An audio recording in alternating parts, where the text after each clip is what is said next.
This podcast contains potentially adult language, adult themes, definitely drinking, and possibly sexual context. Listener discretion is advised.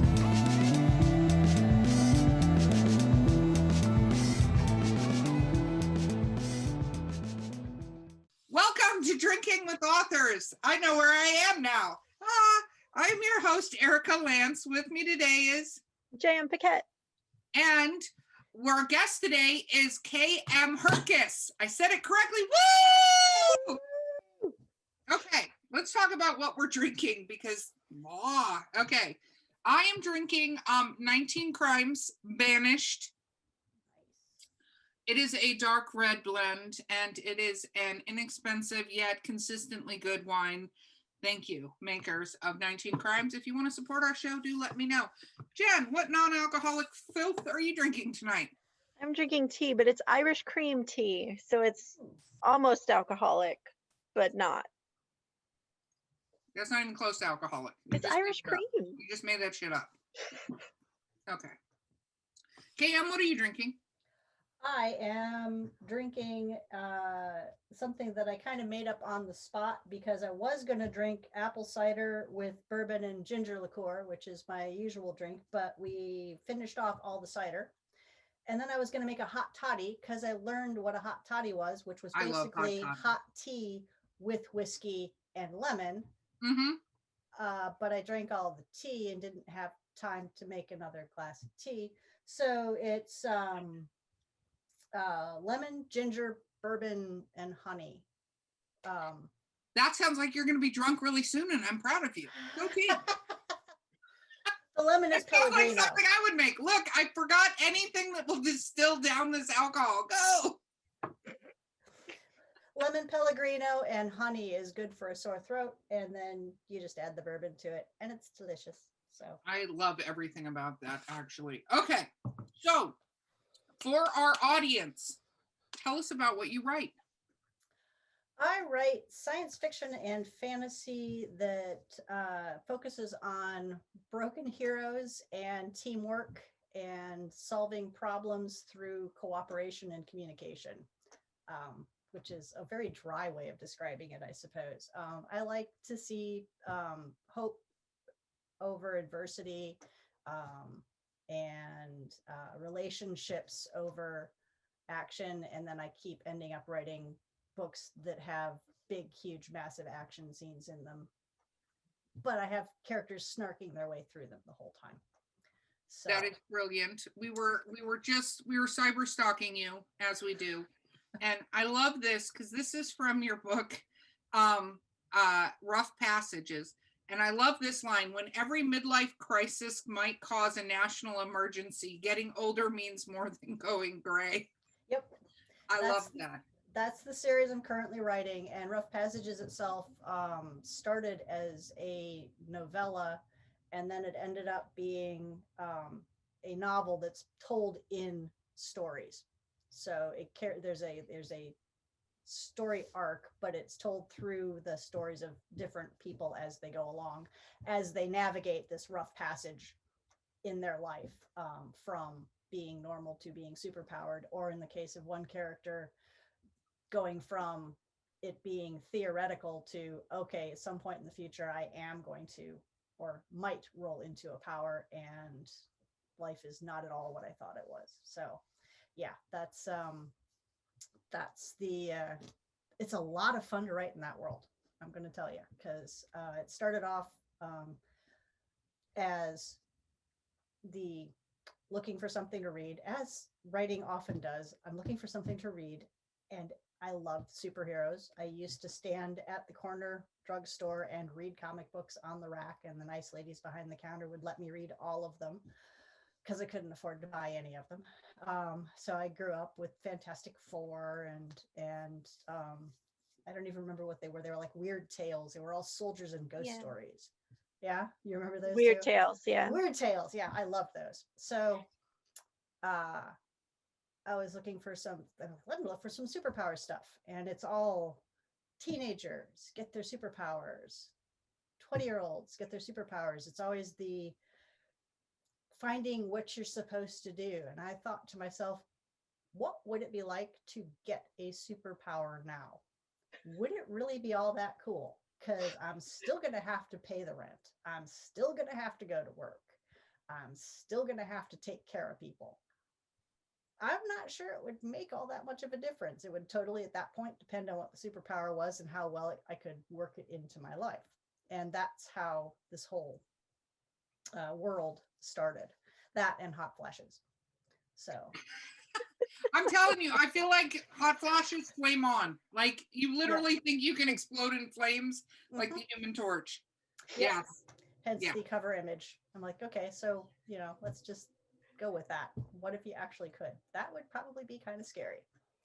That would be very dangerous to your house. It's funny because me and Jen were a part of a short story collection, and I want to do another one of these, and it was called Super Useless. And it was superhero stories, but with very useless superpowers. So you weren't the cool people that could fly or whatever. Like one of the characters I wrote about could sweat glitter. So she ended up being a stripper because she really couldn't get a job anywhere else sweating glitter. But it wasn't about that. It was about her having to go to the DMV and they're challenging her driver's license picture because it was so reflective. Because and, yeah, so that is it's a beautiful concept. And for me, it was this like I didn't want to do a 4-color world, so I ended up looking into a lot of research, as one does, and somewhere between 10 and 15% is the point at which either the Kevin Bacon or the I'm losing what it's called, the when somebody knows somebody who knows somebody. Oh, the 6 degrees of separation. 6 degrees. There we go. Yeah. 6 degrees of Kevin Bacon. Somewhere between 10 and 15% of the population is where that kicks in. So somewhere everyone will know someone who, it's not, you know, over there, it's, you know, someone it happened to. So that was my, all right, I want about 10% of the population to have superpowers. So I'm not going to say there aren't superheroes in this world, because everything started in 1943 when overnight 10% of the population over the age of 40 abruptly rolled into their superpowers, which was pretty catastrophic. So after that, at any given point, about 10% of the population over 40 rolls into power.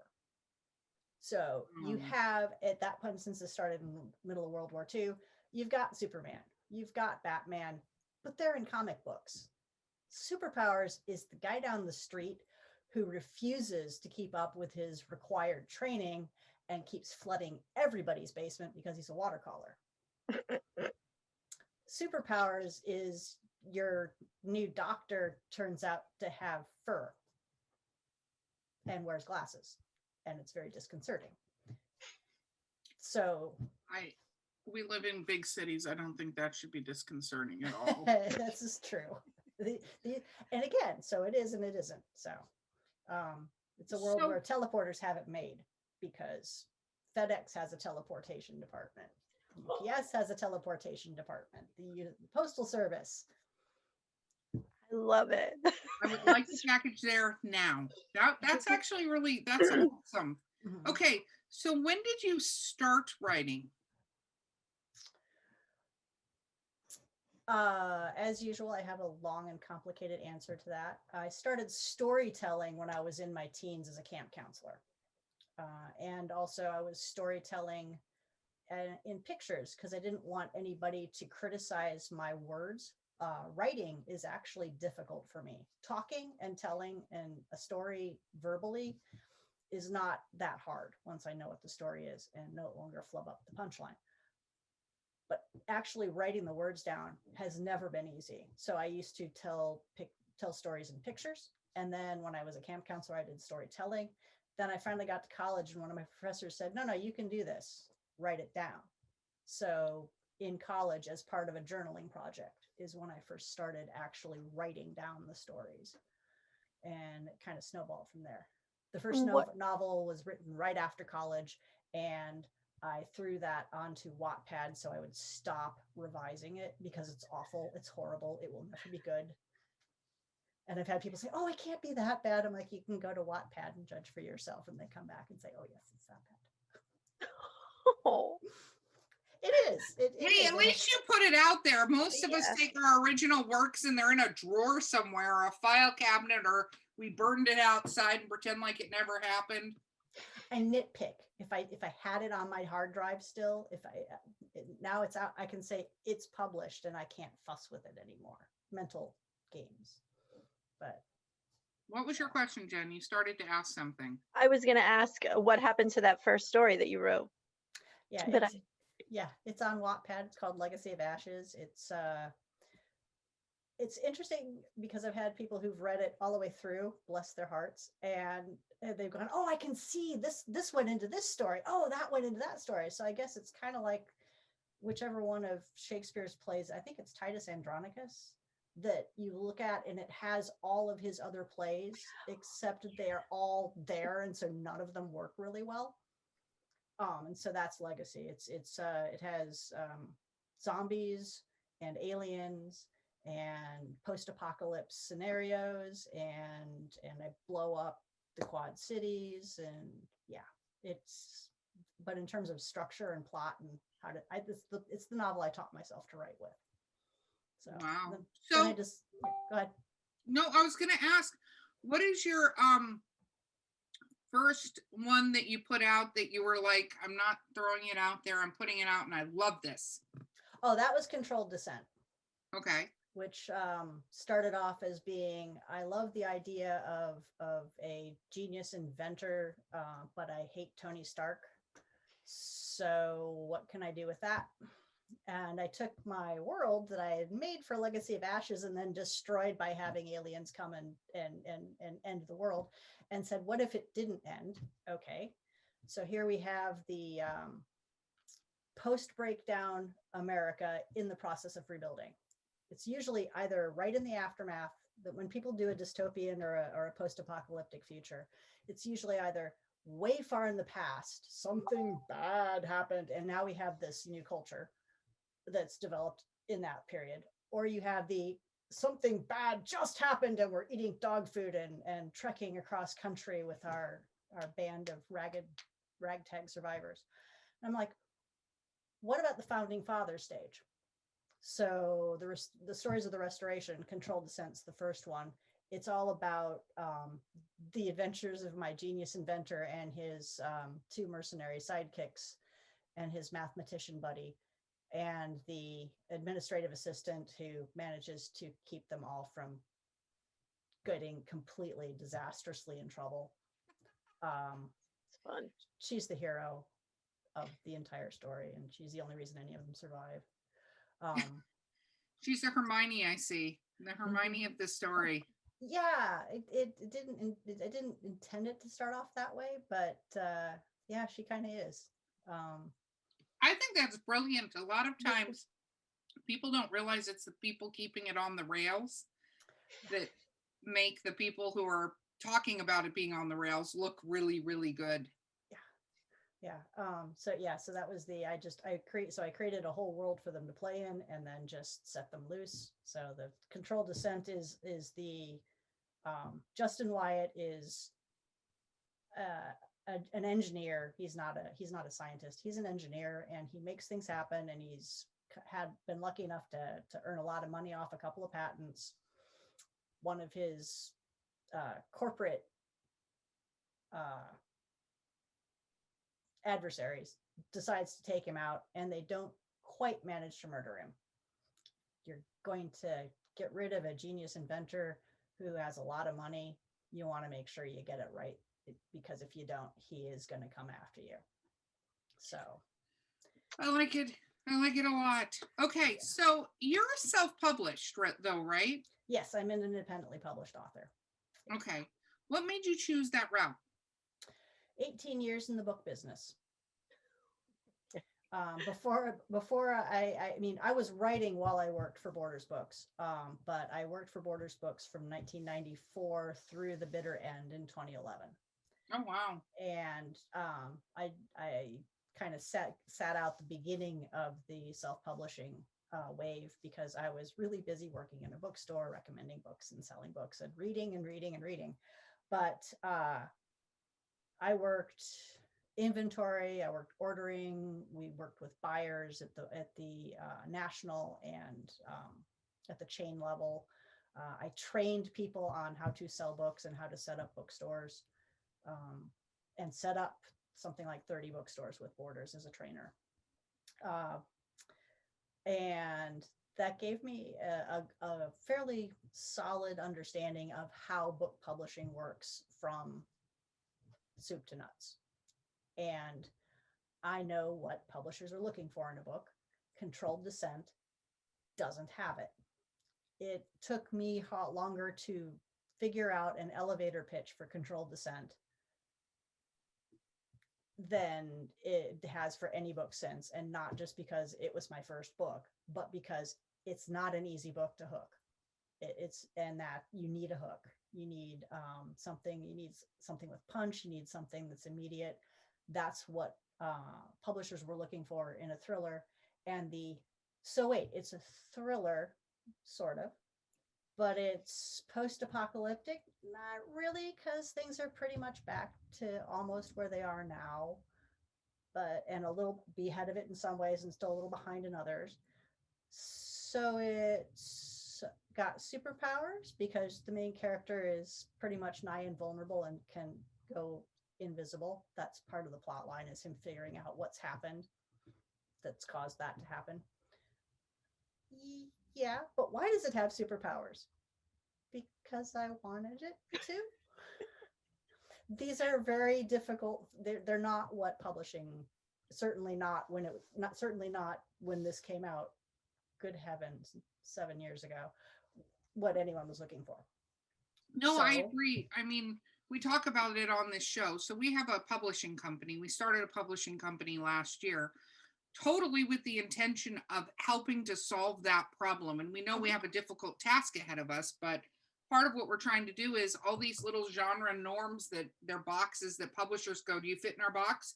We already have 3 in that box, so you can't go in that box. Like we need that out the window, because you have amazing stories like this and then they don't get heard or told, depending. I mean, it's great you went the route you went, but not every author has the ability, courage, stamina, there's a list of things, to go that route with their story.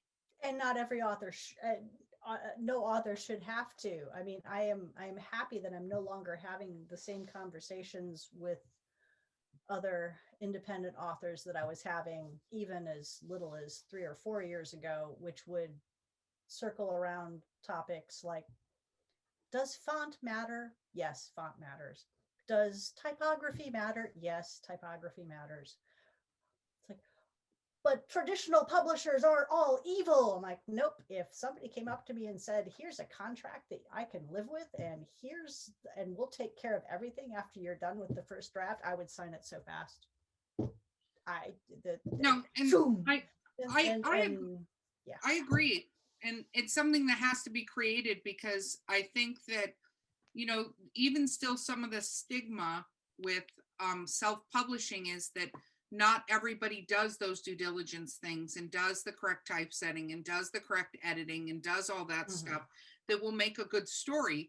They just are like, I'm going to publish. And the problem is then you can't easily always weed out what is not good. And they don't realize they lose a reader. Like in kind of to your point, if your story on Wattpad is as bad as you were proclaiming it to be, it is.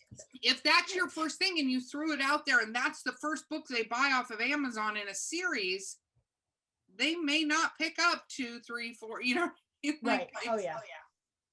And we talk about that a lot, because I think that there is, knowledge.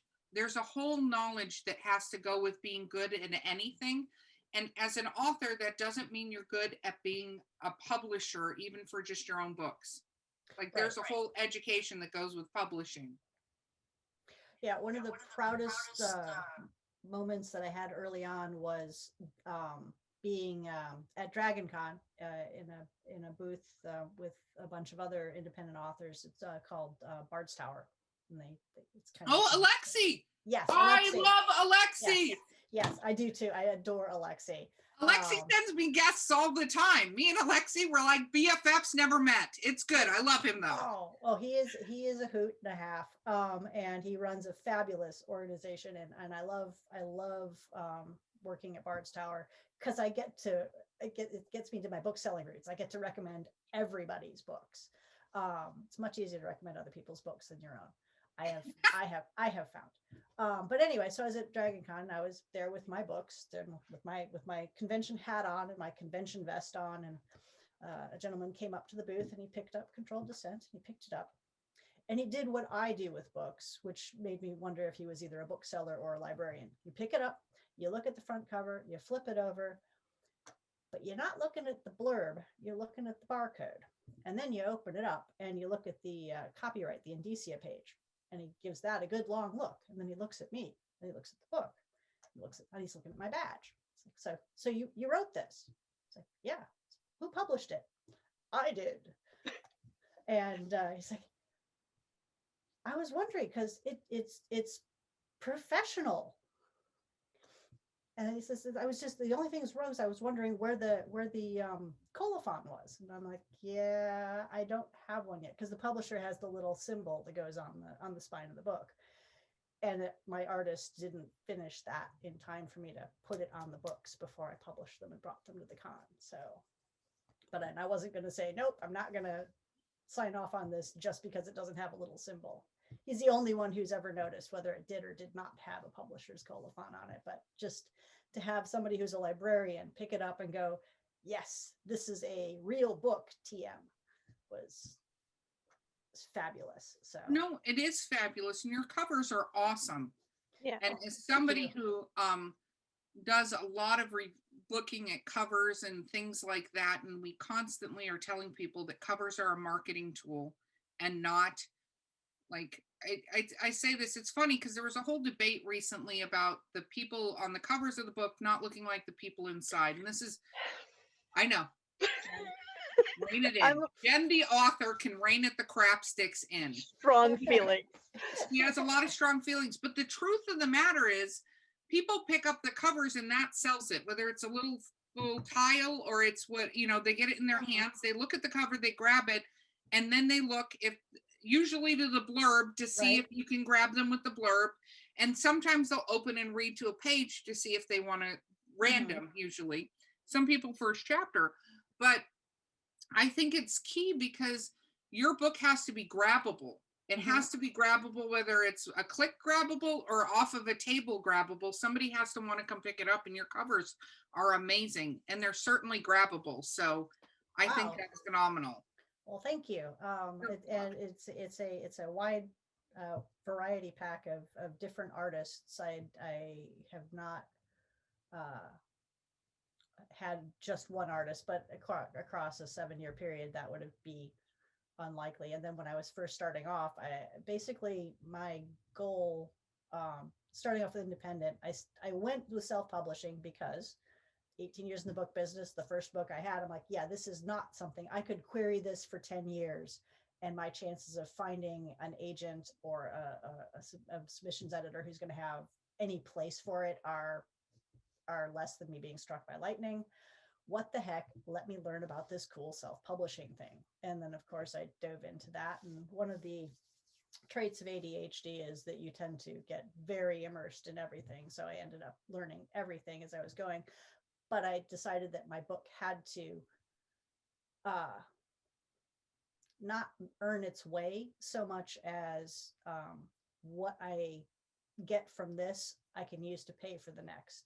What I get with that, I can use to pay for the next and grow that way, knowing that it's going to be a slow roll.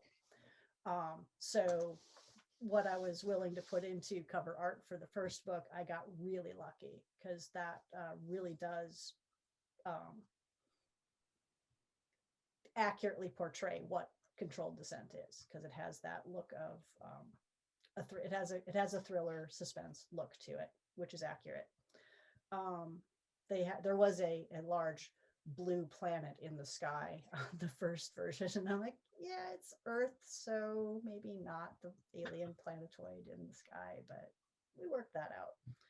But then got to the next one, and then Sharp Edge of Yesterday, the one that's coming out this month, is an original painting done by an artist that I know that I could actually pay for. So, and That's awesome. I love it. How long does it take you to write a book?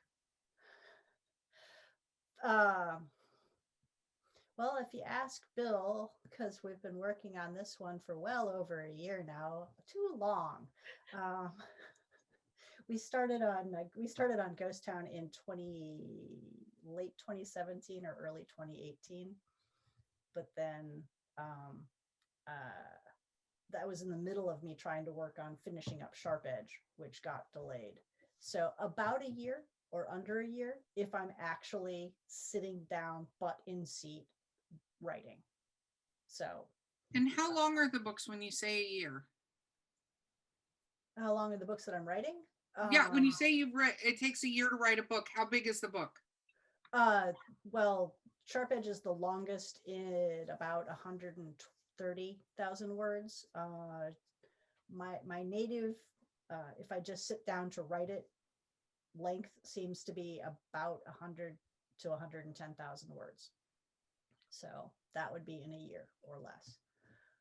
Very cool. Yeah. Oh, you know what? We need to take a break. We're going to take a break, and we're going to be right back. Sample locally sourced, quality distilled spirits in the beautiful Columbia River Gorge. At Skunk Brothers Distillery, we're family owned, brewing small batch grain to bottle spirits, just like our grandfather did back in the Prohibition era. From handcrafted bourbons and moonshine to flavored blends and cordials infused with local fruit. Join us for a tasting tour and buy Skunk Brothers Spirits straight from the source.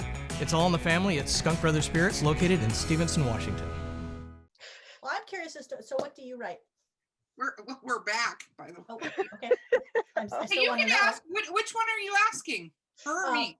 Both of you. We'll start with JM. JM, what do you write? I write cheesy fantasy romance. I like cheesy fantasy romance. I write vampires and D&D romance. Cheese. And you also have a new series I that's have a new out series now. with demons. Yeah, demons and vampires. More modern, contemporary romance. So contemporary, for this world or parallel this world? world, the other series is D&D, so it's all medieval stuff, fantasy world, but this series is contemporary modern city, but there are monsters that they're in hiding, nobody knows, classic vampires can't go out in the sun, stuff like that. Nobody has magic rings, but romance, because I write only happy endings, because that's what I want to read. So I'm the horrible person. I would read the last page of your book to see if everybody lives.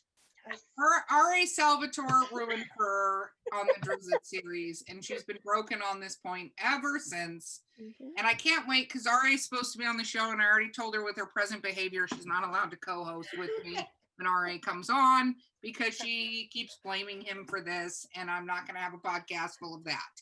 L. Brian deserves justice. Okay, anyway. No, see, and that's why you're not going to host the podcast. I've already told you. So what do you write? I write under two different pen names. So I have Erica Lance, and I write horror that doesn't have a happy ending ever. So right now I'm working on a series called The Florida Hunting Grounds, and it's about different serial killers. So it's 2 books about a serial killer situation, and then another 2 books about a different one. And it's Florida, so it's pretty realistic. And then I also write under Dahlia Lance, and I write humorous erotica. And so I have the sequel to a series called the Apartment 23B series, and it's set in New York, and it's about terrible people. And I'm co-writing that with a friend of mine named Raymond Cluse. So the first book was called 72% Match, which was based on dating websites matching people. And the next one's called It Was Meant to Be or Whatever. So that's coming out, and I have the third in my Randy Michaels. So the first one was My Home on Whore Island. The second one was Slumming It on Slut Street, and the third one is called The Training of the Tramp. I love your titles. Thank you. I do enjoy the titles. So that's probably going to be a 5-book series. But So my friend of mine says you write horror and whore, and you straddle both.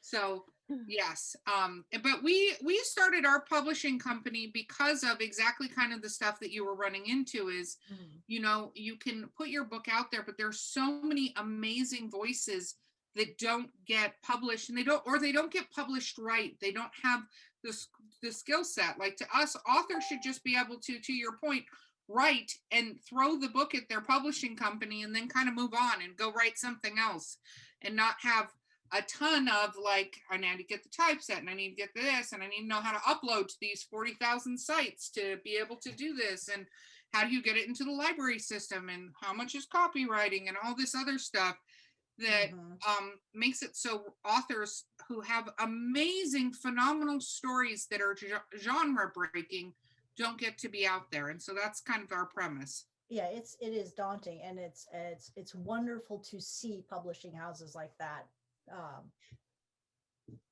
coming together and existing, because they really weren't there in 2012 and 2013 when I started hunting around for them.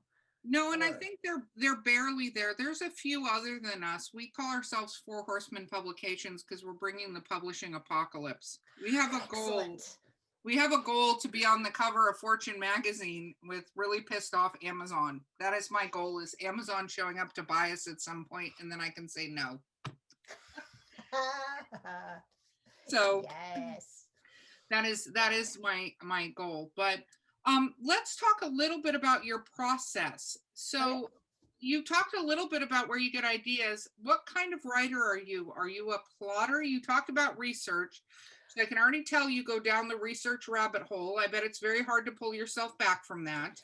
Yes, I am very fond of research. I have done things like spent several hours researching the history of clothing in Malaysia and Indonesia, because I just wanted the name of what you call it when guys wrap a piece of cloth around their waist, and it turns out there's like 20 different names, and it's fascinating, and I needed it for like 2 sentences on 1 page.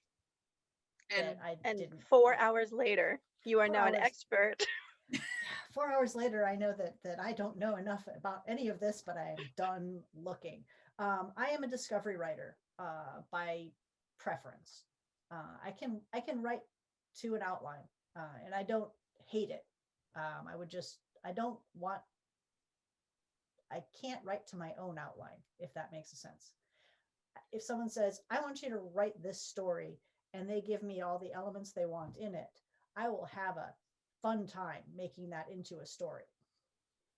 One of my favorite stories is one that came up because someone said, I want you to write a story that has a gargoyle, a banana, and a library in it. Wow. Challenge accepted. Challenge accepted. I wrote a story that ended up being about the nature of God, and has all the different words. I named the gargoyles after the words for different kinds of expletive symbols that they use in comics. Like, do you have an interrobang in there? Not expletive, but now I'm trying to remember what I named them all. This was 4 years ago. Hashtag loving the alcohol in your cup right now. Keep going. And this is why I love drinking with authors. Let's get people drunk and think of things. Briffit and now I'm gonna have to look it up now. But while I'm looking it up, if I write my own outline, then I'm done. Which this was working with Bill as a plot. Bill likes to plot things. So, yes. So he likes to plot. I want to discover. So we sat down and we kind of made up this very amorphous outline, so we know that we'll hit all the right beats for a mystery. And then he's very cool about me calling him up and saying, so, hey, guess what? Dina has a dog. Oh, does she? Yeah, I know we didn't plan on that, but she absolutely has to have a dog. He's like, okay, so is the dog going to be in the plot? I'm like, oh yeah, the dog's pretty integral to the plot. But we'll figure it out. So, and we do. So So, but I am fully a discovery writer in that if I have to follow an outline, the story won't get done, because once I know how the story ends, I'm done with it. It's no longer interesting. So So how do you know when to call it quits then? um On How a do I story, know? like how do you know you've reached the real ending? Usually I know how I want it to start, which is usually never where it ends up starting, but I know where I'm going to jump into the story to start writing it, and I know how I want it to end. I have no idea how I'm going to get there. Interesting. But I know more or less how I want it to end, or I know what the climactic action will be. One of the two. I think the reason that I end up doing that has a lot to do with how I started with writing down any storytelling, which was tabletop role playing. I was a game master before I was a writer. That's what Sacco? Like how far back? Oh, 1985. Oh, do you have a box set? Eric had a box set. I had a box set with Oh, you guys in the dice. Yeah. And then I I don't- played advanced D&D, but I could still parry the fireball with the mage if I grabbed him and put him out in front of me. Yeah. Oh, D&D was 1981, because D&D was in high school, and I am old. But by the time I was doing game master, I never was a dungeon master. I just played the games. But for when I was game mastering, I used GURPS. Because Oh, GURPS! Oh, oh, yes, oh. it's an absolutely awful system. It is the worst. How the hell did you do GURPS for so long? I did it Somewhere. Well, there is an answer for that, and that it is somewhere near the end of the basic rule book, where it boils down to, if there's any part of this game that you don't like, just don't use it. So it was very easy to create a character in. It was as long as you ignored their point system, which we I did. was gonna say I took 4 hours to build the character because it was forever. Yeah. And then we played and we had a battle with hobgoblins for 2.5 hours. And I'm like, I literally got up with my gaming group and I'm like, I'm out. I'm done. Not gonna do this anymore. Yep. No, we could make up characters, and we could make up brand new characters from scratch in less than an hour, because I just told people, make up your characters. And once you ignore the points and trying to make all the once you ignore all the arithmetic, it was very easy to make a character up in, because I just told them, you have to take at least 3 disadvantages. You have to take at least 2 advantages, pick whatever skills you think work. And for the stats, if I don't like them, I'll say no. So it boiled down to, it was the true cooperative storytelling aspect of role playing, with a rule system that I could ignore all the parts of I didn't want, and they couldn't, and nobody else who had memorized the entire rule book could tell me, no, I couldn't do that as the game master. This was also, I was, for the first 2-3 years that I was running it, I was the only woman in the group. And we had lots of discussions about how men and women deal with being in a role-playing group. And they did not believe that they interrupted me all the time until I showed them the tally sheet that I was keeping. Wow. So, I talk about this too, because me and Jen are some of the OG nerds too. Like I played Dungeons and Dragons in 1988 is actually when I really got into it, but I had the box set, played Advanced Dungeons and Dragons. I played it all. I'm not even discuss some of the latest versions that I hate, but we played before it was cool. I was one of the few females. Like, I was lucky the first group I was in had one other female that actually knew how to play. Because a lot of times guys would invite their girlfriends to the game who had no idea how to play, and they always wanted to be some fey pixie bullshit princess thing and didn't know, and would take forever in the game and drive me completely nuts, because I'm like, this person doesn't know the rules, and we're sitting here and you're helping her roll a die because she can't figure out how to use her magic glitter fucking wand. It was the most annoying thing in the entire universe. Just tell us how you really feel. We Well- met through gaming, me and Erica. Okay. We did Okay. well, but Jen actually could play because I remember when she just showed up and I was like, oh, it's a female gamer. And that's how I felt at that point, which was now 20 years ago. But the last female gamer I'd played in a game with, literally the guy, the DM, brilliant DM, describes the scene and he's like, there are 6 identical sarcophagi and there's a cold mist on the floor. And so we're, of course, like those of us that are like, okay, we're not walking in there. Anyway, she goes, which one is the leader coffin? Okay. They have labels on them. I'm like, Leader. you think it has a sign that says, here's the leader? There's 6 identical sarcophagi. Yeah, but which one has the leader in it? Why am I here? Why am I, literally, why am I here right now? That, yeah. But so that's, yeah, that's where my discovery writing comes from, though, is the just being in the situation, from being on the other side of the screen where someone's asking you, but so where's the leader sarcophagi? Or my favorite, there's a leak in the fountain. Well, we try to stop the leak. Well, you take 20 points damage. There's a leak in the fountain. This was a game that I was told about. It wasn't a leak, it was a lich. So yeah, big difference. But the whole party's trying to figure out why they're taking damage from the leak in the fountain. But what gaming is great because it makes you think on your feet. So it's interesting how much that influences you as a writer. That otherwise, like, did you ever use the pre-made adventures, or did you always just create your own? Because that would be like outlining, right?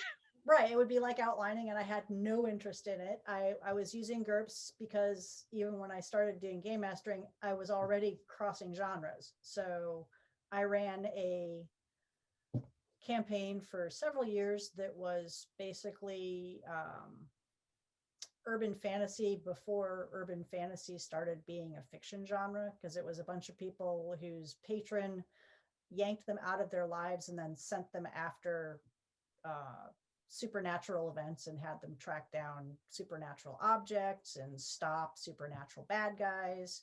But this was in 1985. So basically you wrote the Supernatural show and didn't get credit for it.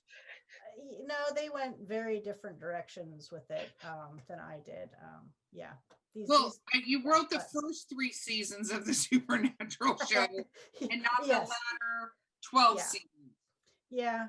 And then all of my players managed to get themselves in trouble with the Yakuza and got themselves killed off. So we decided to write zombies were in at that point. So we decided to write a zombie campaign. And that's the campaign that eventually ended up being Legacy of Ashes, which is awful, and gave me my world set up for the future. So that I now write in. So besides Legacy of Ashes, have you ever written any of your other campaigns? I can ask this because Jen actually's written a 4-book series or 3.5 book series, however you look at it. And it was based on a D&D campaign that we played. Yeah, I started and I did start. So I have about half to 2/3 of a novel set in my fantasy campaign world, which is a very old world that's slowly dissolving into chaos around the edges. So it's actually a round world, because it's as the sphere of the world gets dissolved into chaos, the world keeps contracting and getting smaller, and all the magic keeps intensifying. So pretty much everybody has magic, and it was a fun world to run a campaign in. Especially in GURPS, where I didn't have to figure out a monetary system or a combat system, and could just say things like, nope, nobody here has ever invented ranged weapons other than spears. And then watch all the guys cry because they couldn't have bows and arrows. But I lived to disappoint. The lordly power! Was payback for all that interruption. Yeah. Did you ever put your companions in your stories? Did they turn into characters at any point? Yes, I have several. Many of my NPCs have ended up in stories with other names and other backgrounds, but in my head, they're the same character because the character is the same, and I just wanted them to be that character. But especially since I tend to break my characters, so Do you ever write people in your real life? So mm, I know this from experience that you can be written into a story and maybe not the most flattering light. oh, Just saying. Um, so have you ever written any people that you know into stories? I have not. Several friends I know do that, and I have recognized people I know in author friends' books. Um, but it's just not something I've ever done. The characters I create, they are just characters who they're real people to me. So I can't write somebody who's real into a story because the story is about real people who just don't happen to exist in the real world. Um, it's tempting. That is pretty awesome the way you just said that. Yeah, that was well put. Okay. Very well put. Very well put. Do you where do you get your inspiration? I mean, obviously we talked about the Flame On, but where do you find a lot of the inspiration outside of the gaming and stuff? Do you do a lot of people watching? Oh yeah, that's I worked retail for over 20 years, so I got lots and lots of people watching and I now work in a public library. So again, I get to watch people go by every day. And let me tell you, getting kids their first library cards is got to be one of the best jobs on the face of the planet because they're so happy to be it's like, here's the world for you. And then they run off and immediately go get books. So While we're at it here, we should just make a plug for those of you listening. Libraries still exist. Even though Use them. some people have forgotten that's the case, they still exist. They have books you can check out, many of them. Take your kids, take your family, go to an effing library and get books that way. You don't have to buy them all off of Amazon. The cool thing about a library is you can pick up a book, and if you don't like it, you can return it and get more books. And you don't have to feel bad about paying for it. This is a vital piece of our entire existence that people have forgotten. I had somebody say to me the other day, there are still libraries, and I wanted to just smack them. It was at work, so it's inappropriate to do that, I've discovered, especially Yeah. from over HR. You're not supposed to hit people, guidelines, They but frown on I it. wanted to. I have students who are like, wait, like it'd be really cool if there was a place where we could like read books but not have to buy them. Like a library. There's this magical place that really is. Let us introduce you to the magical place where you don't have to pay for everything. Yeah, working in a bookstore, and I live in the suburban suburbs outside Chicago, so there are all these high schools, and every year the high schools would assign summer reading, which the fact that I think that summer reading and then assigned reading and book reports kill people's love of reading, but that's a whole different topic. But people would come into the bookstore and they would have a list of 6 books that they needed to read.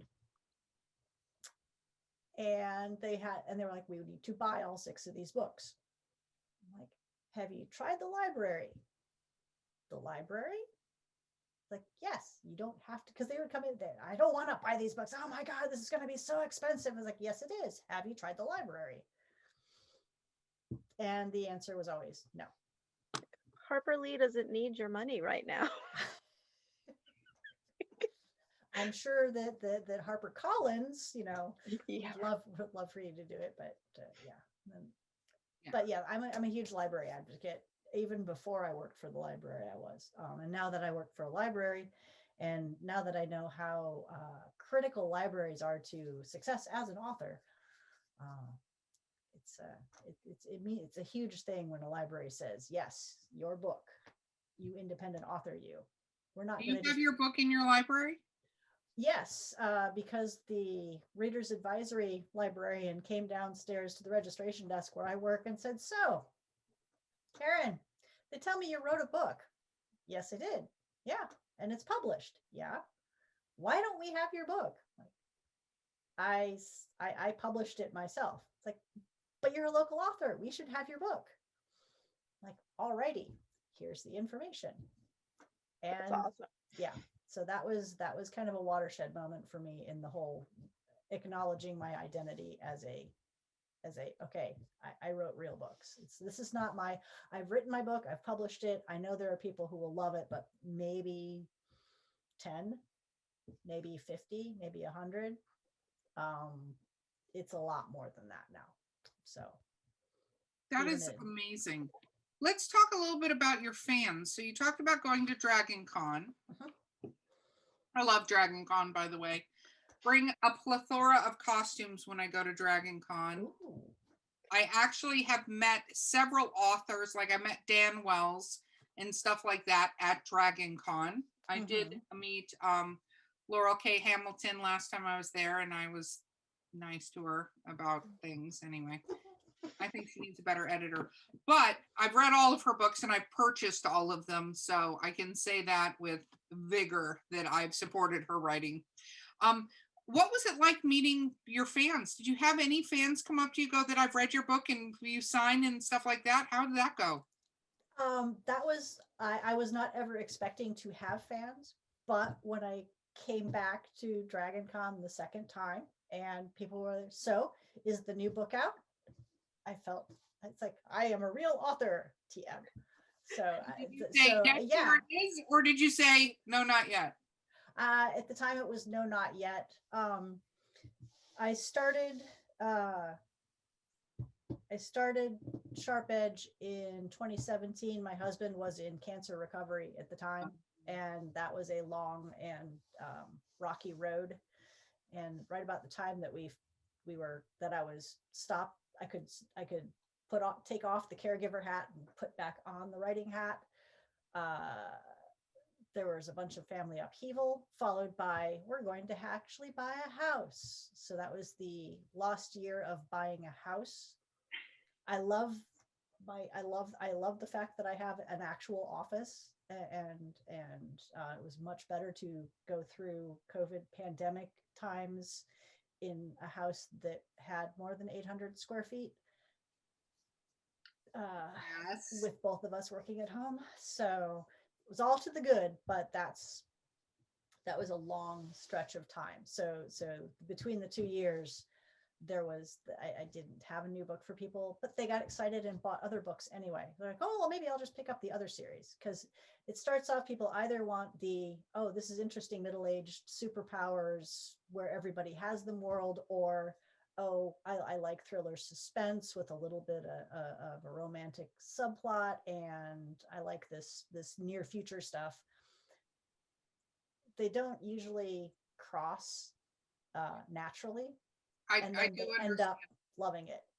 And then they all end up buying all of them. So that means they like the writing. So that makes me happy. I think the highest compliment I've been paid was by a fan who came up on day 3 of Dragon Con, and they just said, I just had to stop by the booth to let you know that I bought Rough Passages yesterday, and I sat in my hotel room last night and read it from beginning to end. And I'm looking at him and I'm looking, it's like, but this is Dragon Con. That I can't imagine a more heartwarming compliment than you read my book at Dragon Con. So awesome. That was kind of amazing. That is truly amazing. Have you had anybody role play as your characters yet? No, I have not. I've had somebody write me an original Filk song. Very cool. I'm now going to put the call out to anybody listening that some role playing of characters is necessary at Dragon Con next time she is there. I insist on photos because I think that would be amazing. I think I would love to see people cosplay my characters. But yeah, several of my characters are in the 10 to 12 foot tall range, so that's going to be a trick. It should be a challenge accepted for people. That's true. If you're a true cosplayer, I'm a cosplayer. You do what it takes to be those characters. Yep. That's the thing. You go all out. You don't. Yeah. Yes. You Yep. do what it takes. I do a Gaston character from Beauty and the Beast. That wool jacket weighs like almost 100 pounds. It's accurate time period. Wow. Literally, it weighs like 60 pounds. It's ridiculous. I wear it. It's fine. It's Florida. Yeah. If you're a cosplayer, you do the cosplayer thing. I insist. Okay. So we have to wrap up this version of the podcast. Tell people how to find you and not your home address. I always have to say that. Somebody did that on the podcast once. Not a good idea. No. So I am on Facebook as kmherkes. I am on Twitter as kmherkes. I am on Instagram as kmherkes because that makes it easy. And Herkes is a pretty unique last name, so pretty easy to find. I have a website. I'm Dawn Rigger Publishing, so it is Dawn Rigger Publishing or dawnrigger.com, where I have excerpts from my books and links to pre-order my new book, Sharp Edge of Yesterday, which is coming out at the end of this month. So I am on Amazon and Barnes and Nobles and everywhere books are sold. That is awesome. And you have artwork on there too. I have artwork on my website. Aha, you have been up there. You have been. I told you we were cyber talking. I'm not kidding. We do this. This is a skill we have. I love getting character art. I find it very inspirational because I am not I'm not traditionally visual, so I don't visualize. I know what my characters describe like, but I don't necessarily know what they look like. So I describe them to an artist and they make it happen. And I have new character art for Sharp Edge. It's very exciting. I should be getting more of it this week. I love I work with an artist named Daniel Govar. He is brilliant. He is amazing, and he captures the spirit of the characters incredibly well. So that is awesome. And I also think that this is a call out to any fans out there who are artists to send you some art based on their interpretation of what they're reading, because I think that is pure heaven. So I'm going to do the call out for that for you too. Awesome. So, yeah, I have it. That's on I have a list of non-standard author achievements. So for my author achievement trophies, because it's like, make your first $1 million. No, I would rather have the first time somebody cosplays your character. That's up on the list. But I have fan art as has not been done. I've had fan fiction and I've had fan music, but not fan art yet. No, so we need fan art. This is a call out, fan art. I insist, if you have a problem, you make sure to get it to her. That's all I'm going to say. I know a ton of you out there are Tumblers. I've seen you. Let's get some fan art going. Okay, you have been thoroughly amazing to have on this podcast. I love all of your inventiveness. It is amazing. Thank you so much for being here. Thank you for having me on. You guys are wonderful, wonderful, wonderful people to talk to. So, and I was very nervous and I am less nervous now. That might have something to do with the bourbon, but I think it's mostly because you're amazing people. So thank you so much. I will take that with the bourbon. #+ bourbon. I will take that. Yes, this has been Drinking with Authors. I have been your host, Erica Lance. J.M. Paquette. And we will see you next time.